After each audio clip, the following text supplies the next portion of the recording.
Sounding familiar? I'm Jeff Stein with today's Iowa Politics Report. We are 18 days away from the federal government shutting down. That's not designed to scare you, it's just the calendar. The federal government's fiscal year starts on October 1st.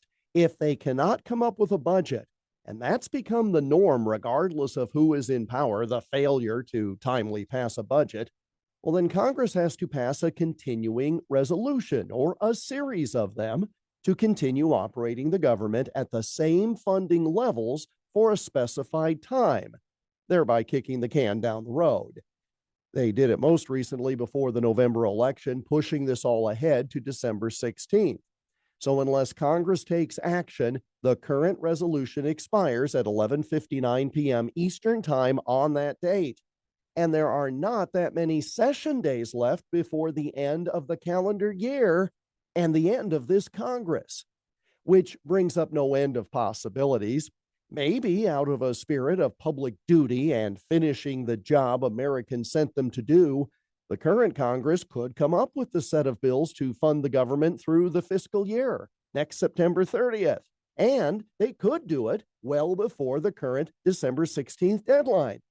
No, I don't expect any of that to happen either, but it is an option. Another option is to kick the can down the road until after January 3rd of 2023. That's when the new Congress takes over. Now, some Republicans will try to hold up a full budget now so their party can be in the House majority when decisions are made. But that's a dangerous game given how fragile that majority will be. No picnic for Democrats either, fearful of what a suddenly unified GOP will do to their spending priorities. So they don't necessarily want to kick the can into a House GOP. Then, of course, the shutdown option.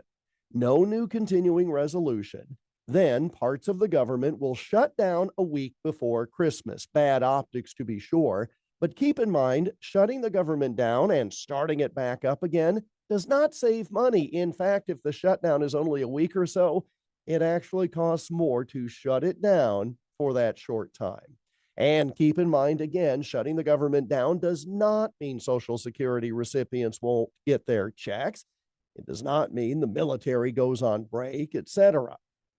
Within the past decade, there was a New Year's Eve famous for Congress remaining in session until just after the midnight hour into the new year, so they could pass the bills necessary to keep the government open. It was an embarrassing spectacle and one which we do best to not repeat. Of all these options, the best we can probably hope for is another kick the can down the road measure to punt the problem to the new Congress. At least then there's not a shutdown. But even getting these folks to agree on that won't be easy. Given the tenor of the times, I cannot imagine how this is going to play out. But my guess is there will be plenty of lumps of coal in lawmakers' Christmas stockings this year, and they would be well deserved. And that's the Iowa Politics Report for Tuesday, November 29. On Twitter, Instagram, Getter, Parler, and Truth Social at Iowa Politics. I'm Jeff Stein on News Talk 1540 KXEL.